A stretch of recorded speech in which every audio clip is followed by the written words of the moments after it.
The world has been hijacked. Mass media has been compromised. And the world's money is counterfeit? Sounds too past tense. I need something more now. The world is run by giant corporations. Mass media is a sponsorship tool.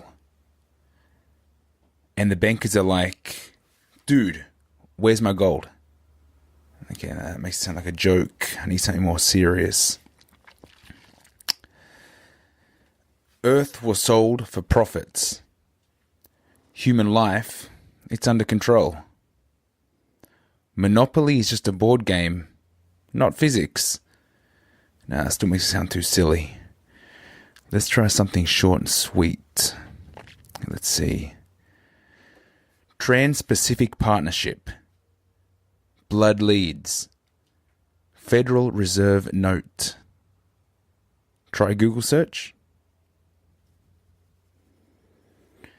Welcome to the Paradise Paradox. I am Aaron Battle, and in today's podcast broadcast, I want to comment a few things with Kurt about returning to Australia. I've spent the last 2 years or so in Mexico, and coming back to Australia was more a family decision. But once you spend a couple years outside your own world, and then you come back, back to your hometown, back to hang with mum and dad for a little while, back to catch up with some old friends, it's not quite the same. So, we comment about local news.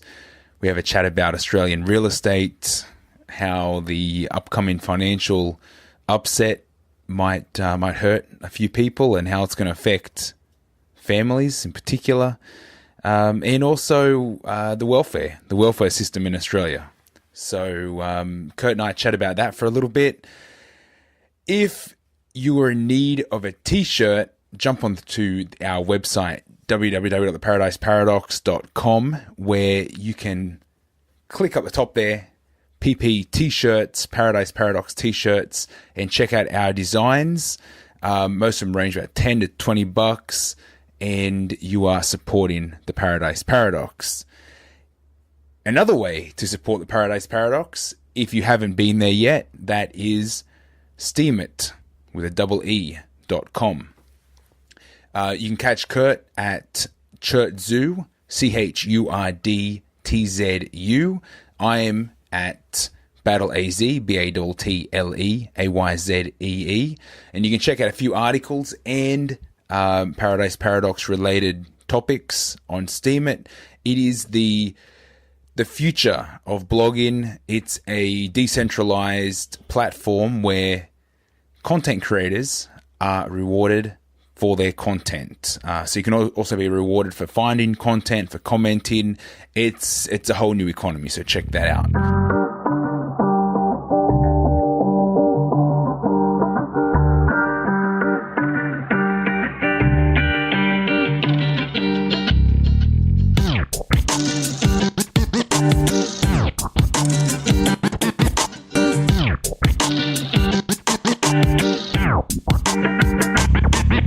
Tap into bugging in. Yep. Like bugging back into the machine. Okay. Because we've done an episode about it before, and we talk about bugging out occasionally. But this time, bugging in, it's been harder than, not harder, but it's more complicated than what I anticipated. Because there's heaps of little things that you don't think about that you have to put up with. Like one thing that I never considered, Joanna's been unwell for pretty much all week since I've been back in Australia. So background, Aaron's back in Australia, and I've only been back a week yesterday. And Joanna's had a stomach bug the whole time. Okay. So, nothing serious. I think she's getting fine now, and I'm sure she milked it a couple days. But it was, at first it was concerning, because if you're overseas and you need a doctor, you normally would have insurance, or you just go to the doctor and pay him 50 pesos or whatever. Yeah. But when you're in Australia, it's like, you need a Medicare card. You need to be registered somewhere. I don't know. Or you pay him. Bulk bill. I guess in Newcastle, it's hard to find a good doctor. I mean, just about anywhere in Australia, it's difficult to find a good doctor. But I don't go to doctors, so I didn't even consider it. Was that your experience in Australia before you left? Yeah. Well,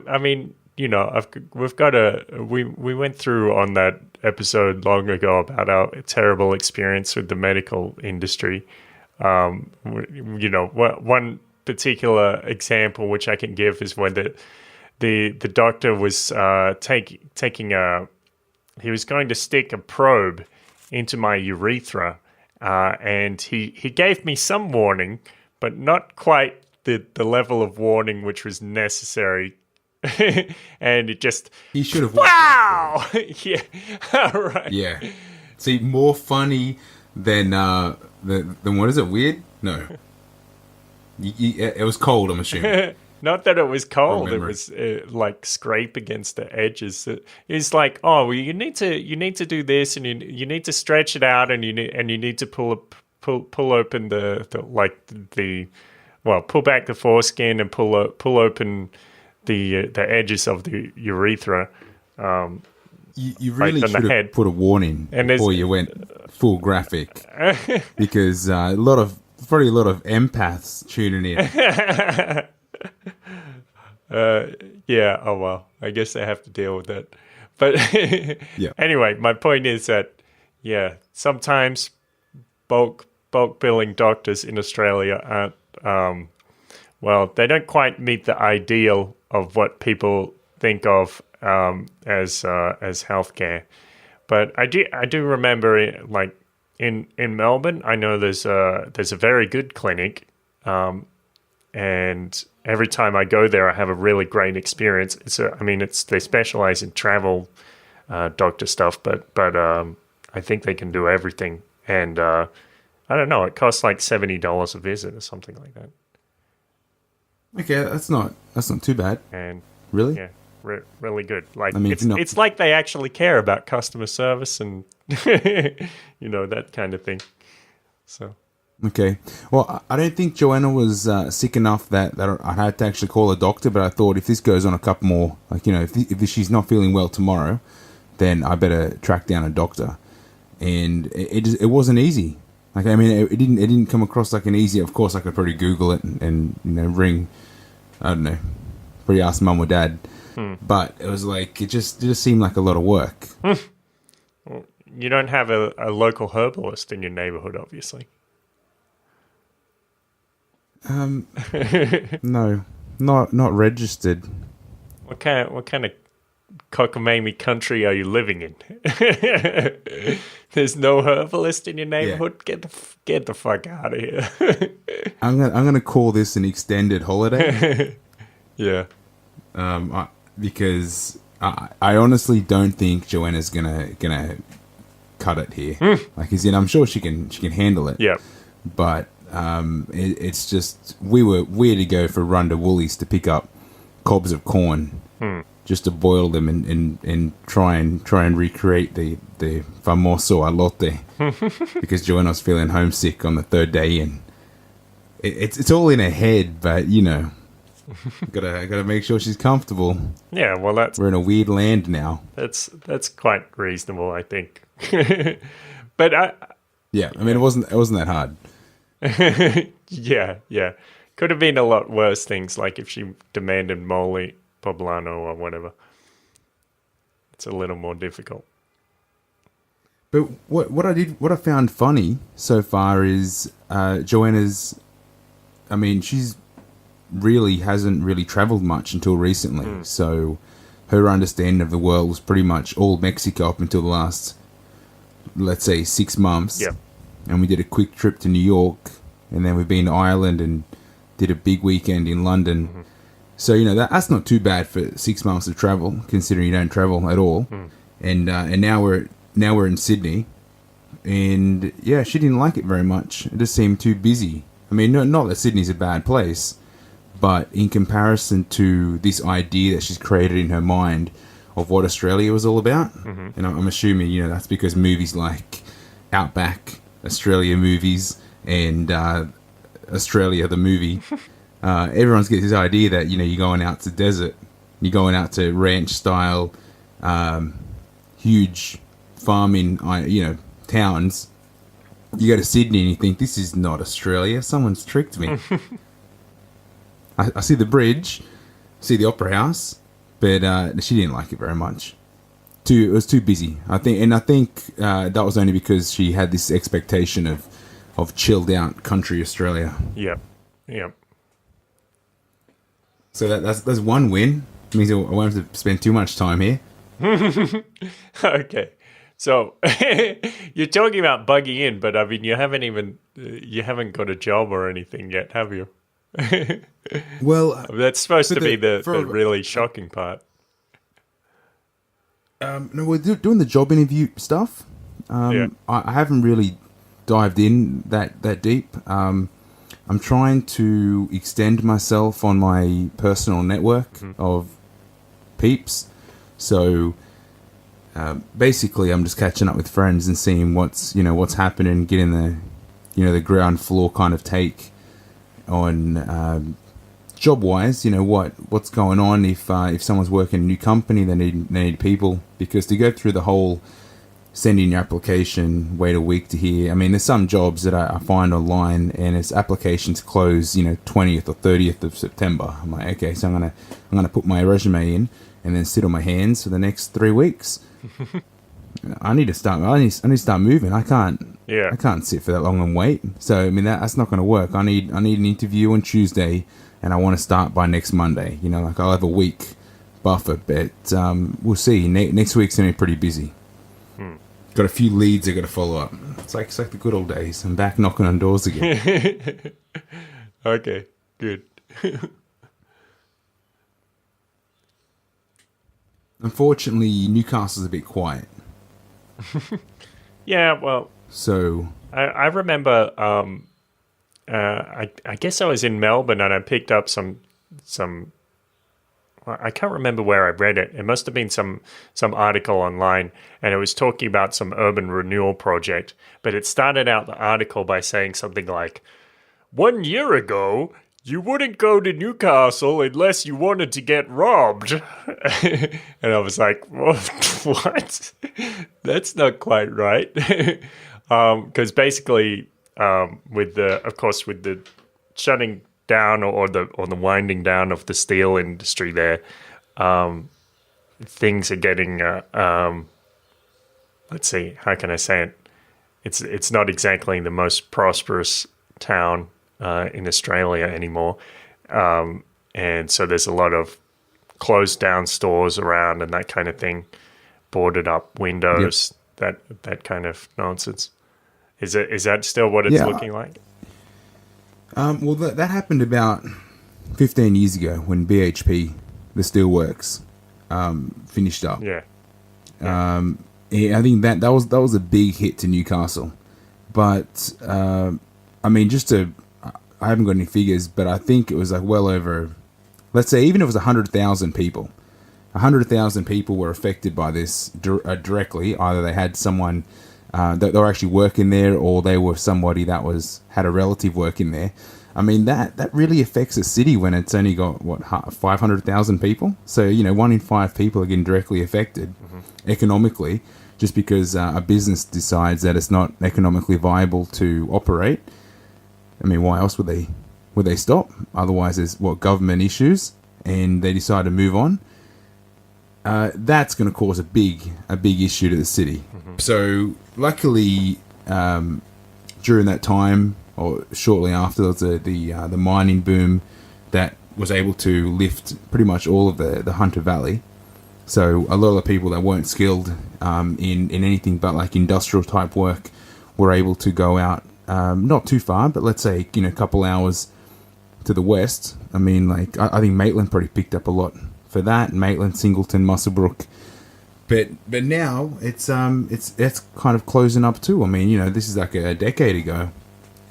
So I've got friends that were in mining or driving trucks or auxiliary support, and now they're thinking, don't know how much longer I've got, or even if they've still got a job, it's like they've gone from comfortable full-time contracts to now I'm casual 3-4 days a week.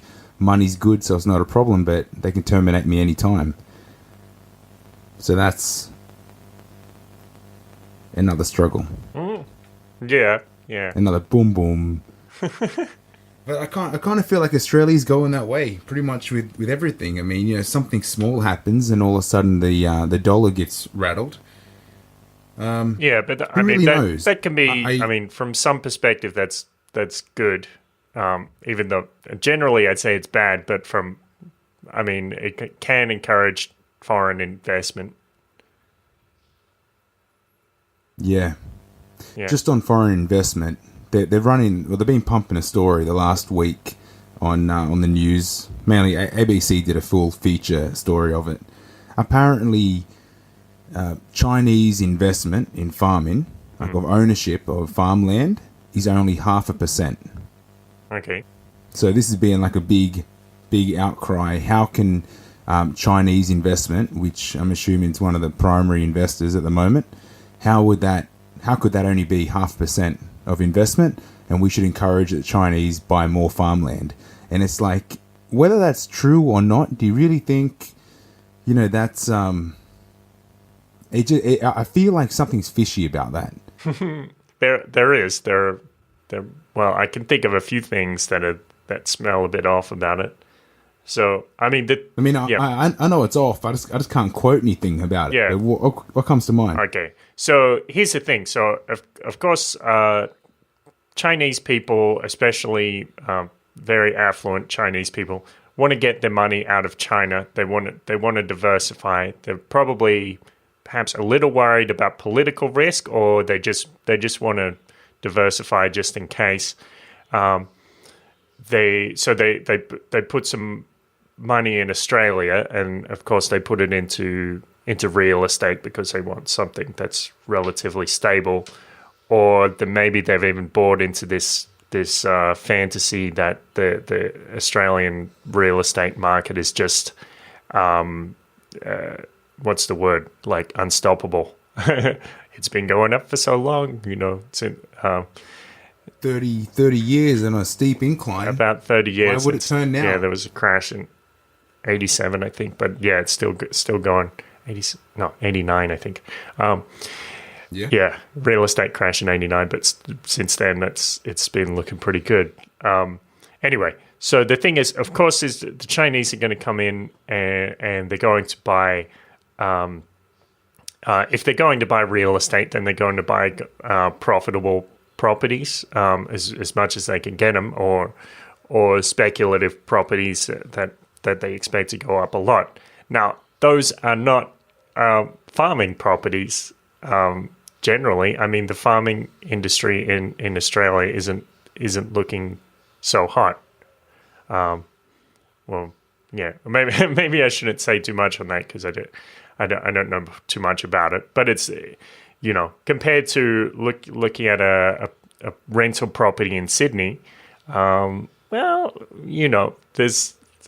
that's the kind of property where you want to put your money. Yeah, you mean in like an income comparison? Yes. Like but buying a rental property would be a lot more secure. Yes. Whereas buying, people used to talk about this, and I guess this is probably still the situation, but say you have, you buy your fruit at the supermarket, but that you buy like a kilo of tomatoes for $5, but the farmer only sees 5 cents or something like that. I don't know the exact figures, but it's not it's ridiculous. Yeah, it's not looking too good for the Aussie battlers out there. But that means that their land isn't worth that much either, because what are you going to do with it? Grow tomatoes, which only earn you 5 cents a kilogram? No thanks. So I also imagine that probably to some extent the government is incentivizing Chinese to invest specifically in real estate. That's just a guess. But now, of course, they're going to make more regulations and say, well, if you want to buy Australian real estate, first what you have to do is invest $500,000 in farmland. And that's actually, I would say that would disincentivize Chinese. They might start looking for another place to spend their money because they don't want to be forced into buying a lemon. So that's that's a little speculation there, but I guess that's what would happen. Well, if that was to happen, it's going to artificially rise the prices of more traditional country, like outside the city. So I guess it's probably a good thing. I mean, if you want to extend the market bubble. Yeah, exactly. Yeah, if that is your goal, then yes. If you want a bubble-based economy, then make a bubble in farmland. I mean, I talked to my dad, I talked to my brother, and it's like I feel like I'm the bad guy, talking about how, there's really no way out of this, and a good thing would be a economic collapse, and it's like I feel like that's like almost terrorism. It's like I'm really hanging for when the economy collapses, or it's going to be great when the housing bubble collapses, and you swoop it's like in these and buy are going to. Well, it's not a good thing for a lot of people because no one's aware or nobody knows what's going on. So there's going to be a lot of families that are going to have it really, really tough. And and here I am, extending how funny that would be, or won't it be great when this happens? When really it's not going to be that great unless you're positioned outside, and the where you're parking your cash is in a good spot so that you can swoop in, or just I mean, you're not going to buy the whole lot. But, I mean, you position yourself pretty well. It'd be interesting. I like to speculate on how much house prices can drop. I say a good half for most areas. That would be enough to shake things up. Yeah, I'd be surprised if it were only that much. Because, I mean, Mike Maloney's got a few videos, and he goes through and talks about his father around the 40s, 50s, I think, and I think his father was a mechanic or something like that, and I don't remember the figures exactly, but it was like what he paid for his house was about 150% of his yearly income. That to me sounds like a reasonable amount to buy a house, but that's definitely not what you can buy a house for in Australia. We're talking, 6-8 times your income, and that's in a regional area, in a suburb. That's starting. Yeah. That's like entry level. Yeah. So unless you're killing it, unless you're like some corporate, I don't know what, but you're doing something naughty, and you're doing very well for yourself, and then that changes the game. Yes. That's an extreme case. Yeah. So, Australia. What else has been happening in Australia? I'm just going to go from the news that I found most interesting. It seems like Australia's got a bit of a welfare problem.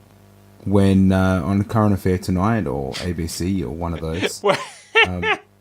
We seem to watch all of them in this house. On the local yellow journalism network. Yeah. Well, this is funny because we can have a good laugh at this, right? Okay. This is me trying to ground myself in reality. Like, I can't live in the Paradise Paradox world. Reality, man. I don't know. It's one perspective. I'd say that. Yeah. It's an extreme perspective as well. All right. We'll make it reality. Okay. All right. Let's do that. We can bridge this. Okay. Yeah. Welfare problem. It seems like a third of everyone that started in New Start. So for those that are not familiar with New Start in Australia, New Start is you've lost your job or you're entering employment, and you want a new start. And this is like minimum government welfare benefit to help you get back on your feet until you find a job or get yourself in employment. Wait, so is this just like the an unemployment benefit? It's like the dole, or it's just like the dole. This is the dole. Okay, but they call it New Start just to make it sound fresh. It sounds like for the youth allowance, for the study allowance, they have a similar name, Jump Up or some shit. Well, I think it's I could be wrong, but I think it's all New Start now. Like it's all the same. It's like little shoulder rub, fresh orange, pat on the back, kick in the ass, get back out there and find a job. So it's called New Start. It's the dole. It's unemployment benefit.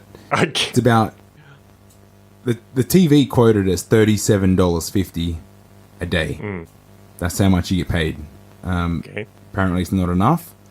But the issue like here is sum of money. But I've been living in Mexico for 2 years, so it's different. In Mexico, it's great. In Australia, when you're paying $5 on the bus to get into town, not so good. Yeah. So $37.50 a day. I'm not sure that's weekends included, but I'm assuming it's your 7 days. So it's it's reasonably good money. But when you're in the first world and Australia's expensive, it's not that great. The problem is that a third of everyone on this benefit is like in their 50s. Wow. Like that seems out of control. Wow. Because these people, they're not, like if you're young, then, chances are you're going to get a job. And if you can't get a job in a few months, they'll give you a truck license or a fork, they'll train you. They'll give you a work cover, white card, become a laborer, go shovel concrete or something. Even if you're not interested in getting educated or lifting skills, or if you just want to get to work, they'll get you on your feet, within a month or two. But if you're in your 50s and, really, I'm not saying you're out of condition and you can't work anymore, but obviously there's a lot of work that, you're not cut out for. Yeah. And there's probably a lot of work that employers don't want you there anymore. A lot of skills which maybe you're not going to pick up in a hurry. Yeah, or you've got someone that's, half your age. That's probably less likely to put in a slipped over on a grape and I'm going to claim insurance. Or, less of a liability. I mean, there's a lot of red tape for companies in Australia. Yes. Small business, big business, they don't want to have issues. So if you can get someone that you can obviously pay them less and they're probably going to do a better job, no offense to older people, then depending what the job they're is, going to have yeah, of course, they're going to have a tough gig trying to get a gig. See what happens. So that's I think although like you said, man, this is not reality. The Australian government's going to they're digging themselves a hole. Work for the dole, dig a hole, and fill it back in again. Well, I know a few that do that. Okay. Water plants. But, I mean, you said a third. I mean, but if it's like 10 people, then we'll say, it's not a problem. But what, so do you have any idea how many people are on the dole? I got no idea. We'll probably look it up. Okay. Or maybe. I don't know. How good's that census they just did? Yeah, so that was a whole thing as well because all their machines crashed in the middle of the census and that was a scandal. I can see here a figure from, let's see, Monday, 2nd of February, 2015. So this is a bit old, but it says here about 500,000 people. Oh, no, wait. Is that a lot of people? No, sorry, hang on. The total number of people on any kind of New Start allowance or youth allowance increased. I would have expected more. To 858,373. Yeah. So, I don't know. It's a bit hard to put that into perspective because, I mean, it's a nation of about 23 million people. I don't know. Maybe it's not such a big deal.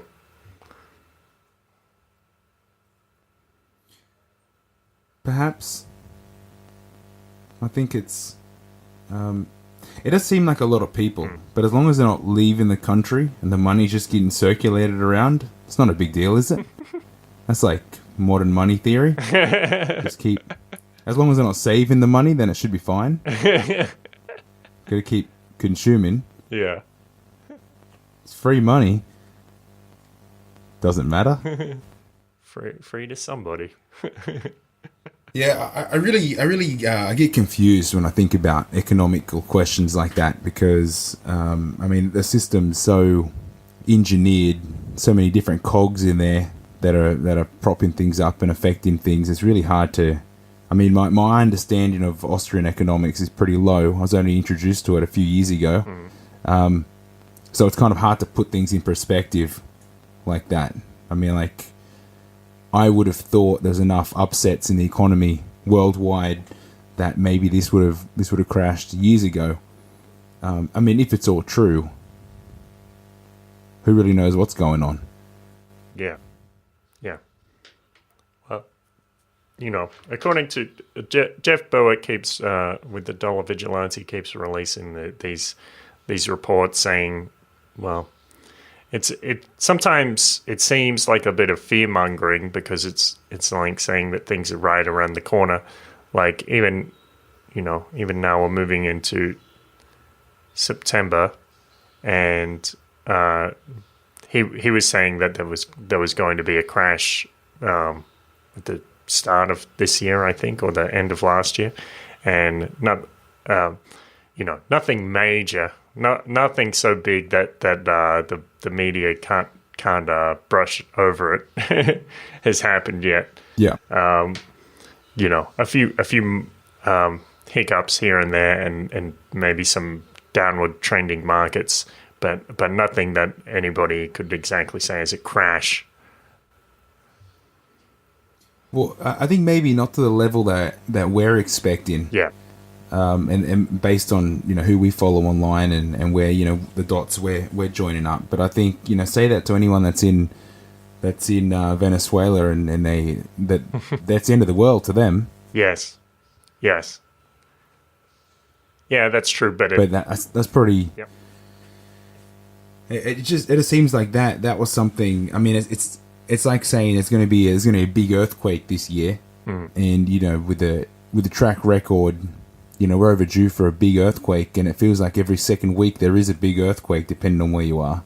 It's like it's just that hour when things are going to get crazy. But following, I like to follow Jeff Bowick and Dollar Vigilante in his videos. They're short, precise, and to the point, and they're only about 10 minutes or so they're easy to chew. I think it was only about a month ago or so.